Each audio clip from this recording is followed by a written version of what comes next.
Good afternoon दोस्तों। आज कुछ हम बेसिक इंग्लिश के कॉन्सेप्ट को जानेंगे जो बहुत सारे लोगों को काफ़ी प्रॉब्लम होती है। बेसिक जानना ज़रूरी है।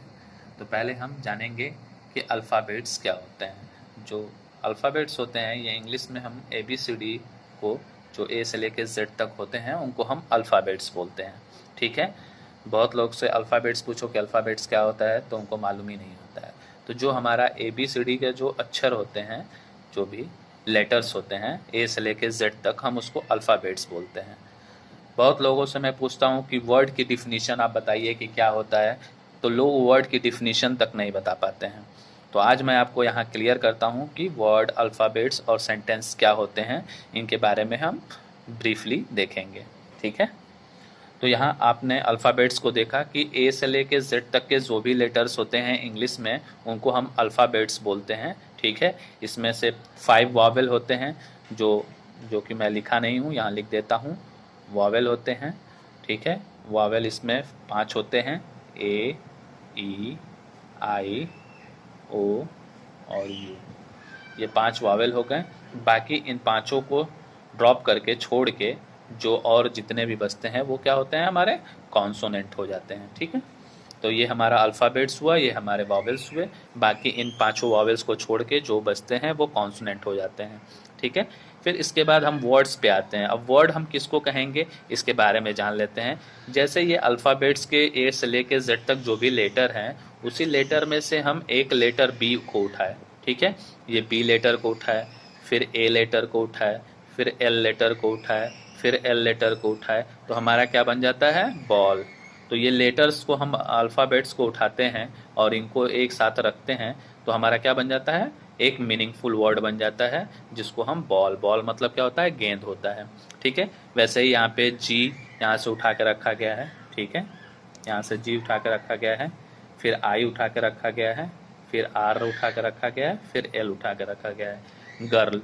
ठीक है। गर्ल का मतलब लड़की होती है। ठीक है। तो जब ये मीनिंगफुल वर्ड बनेगा, मीनिंगफुल, जब ये जो भी लेटर्स हैं इन सबको हम क्या करेंगे, एक साथ जोड़ के रखेंगे और मीनिंगफुल जब होगा, जब इसका कोई मतलब निकलेगा, तब हम इसको वर्ड कहेंगे।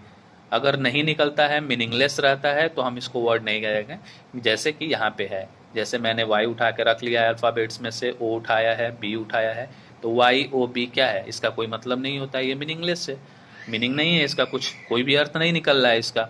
जैसे ATC, ये मीनिंगलेस है। देख रहे हैं ना, ATC क्या होता है, कुछ नहीं होता है। ठीक है। तो इसी को हम कैट भी कह सकते हैं। ठीक है। अगर हमको मीनिंगफुल बनाना है तो ये हम कैट लिख लेंगे, तब ये कुछ मतलब इसका निकलेगा। जब मतलब निकलेगा तभी हम उसको वर्ड कहते हैं, अदरवाइज हम उसको वर्ड नहीं कहेंगे। यहाँ पे बॉय हो जाएगा। ठीक है। BOY बॉय होता है। ठीक है। आप जानते हैं बॉय मतलब लड़का, तो ये मीनिंगफुल तब होता है। तो जब मीनिंगफुल होगा तब हम वर्ड कहेंगे। ठीक है। जब मीनिंगफुल होगा तो वर्ड कहेंगे, अगर मीनिंगलेस होगा तो हम उसको वर्ड नहीं कहेंगे। तो वर्ड का फॉर्मेशन कैसे हुआ है, वर्ड का फॉर्मेशन एक ग्रुप ऑफ लेटर। ठीक है। लेटरों का हम ग्रुप बनाते हैं और उसका कोई सेंस निकलता है या मीनिंग निकलता है तो हम उसको क्या बोलते हैं, वर्ड बोल देते हैं। ठीक है। ऐसे ही दोस्तों हम सेंटेंस में आते हैं। नीचे यहाँ सेंटेंस दिया हुआ है। सेंटेंस का यहाँ हमने डिफिनीशन लिखा हुआ है, a group of word which make complete sense is called sentence. ठीक है। अब यहाँ पे इसकी डिफिनीशन लिखी हुई है, यानी परिभाषा लिखी हुई है कि सेंटेंस, सेंटेंस मतलब वाक्य होता है। ठीक है।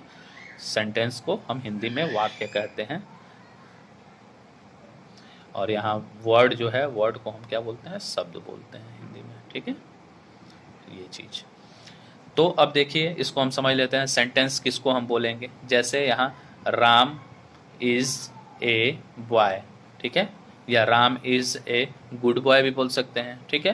तो ये हमारा मीनिंगफुल सेंटेंस हुआ कि राम एक लड़का है या राम एक अच्छा लड़का है।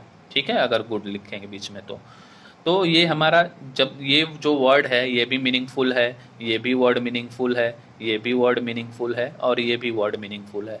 तो वर्ड तो मीनिंगफुल हैं, तो वर्ड का जो स्ट्रक्चर हम लिखेंगे वो भी हमको ध्यान में रखना है कि कैसे सब्जेक्ट, वर्ब, ऑब्जेक्ट, ये सारी चीज़ें हमको रखना है, तो मीनिंगफुल हमको वो देगा, अर्थ देगा। ठीक है। मीनिंगफुल पूरा जो सेंटेंस का होगा वो मीनिंगफुल होना चाहिए, ठीक है। जब मीनिंगफुल होगा तभी हम उसको सेंटेंस कहेंगे, अदरवाइज हम उसको सेंटेंस नहीं कहेंगे। जैसे यहाँ पे नीचे मैं लिखा हूँ जो मीनिंगलेस है, देखिए, ए इज बॉय राम, इसका मतलब क्या हुआ? इसका कोई मतलब निकल रहा है? इसका कोई मतलब नहीं है, तो हम इसको सेंटेंस नहीं बोलेंगे। इसी वजह से सेंटेंस की परिभाषा को रटने की ज़रूरत नहीं है, हम इसके परिभाषा को ध्यान देंगे। क्या कह रहा है? ए ग्रुप ऑफ वर्ड्स, यानी वर्डों का वो ग्रुप। तो मैंने वर्ड्स का ग्रुप बनाया, दिख रहा है यहाँ पे। राम भी एक वर्ड है, इज भी एक वर्ड है, ए भी एक वर्ड है, बॉय भी वर्ड है। राम मतलब लड़का होता है, मतलब निकल रहा है। इज मतलब है, ए मतलब एक, बॉय मतलब लड़का, तो यहाँ पे मतलब निकल रहा है। तो वही हम कह रहे हैं, ए ग्रुप ऑफ वर्ड, यानी मैंने वर्डों का यहाँ पे ग्रुप बना लिया। विच मेक कंप्लीट सेंस, यानी इसका कोई मतलब निकले, कोई सेंस निकले, उसी को हम क्या कह देते हैं? सेंटेंस बोल देते हैं। That's it. ये बहुत आसान है, ठीक है, बहुत सारे लोगों को पता भी है, लेकिन मैं सोचा कि मैं थोड़ा सा आप लोग को हल्का फुल्का इसके बारे में जानकारी दूँ। तो दोस्तों, यहाँ तक अल्फ़ाबेट्स, वर्ड और सेंटेंस के बारे में हम लोग जाने हैं, ठीक है। और आगे भी आपको हम बहुत सारी छोटी छोटी चीज़ें और कॉन्सेप्ट बताएंगे, ठीक है। धन्यवाद।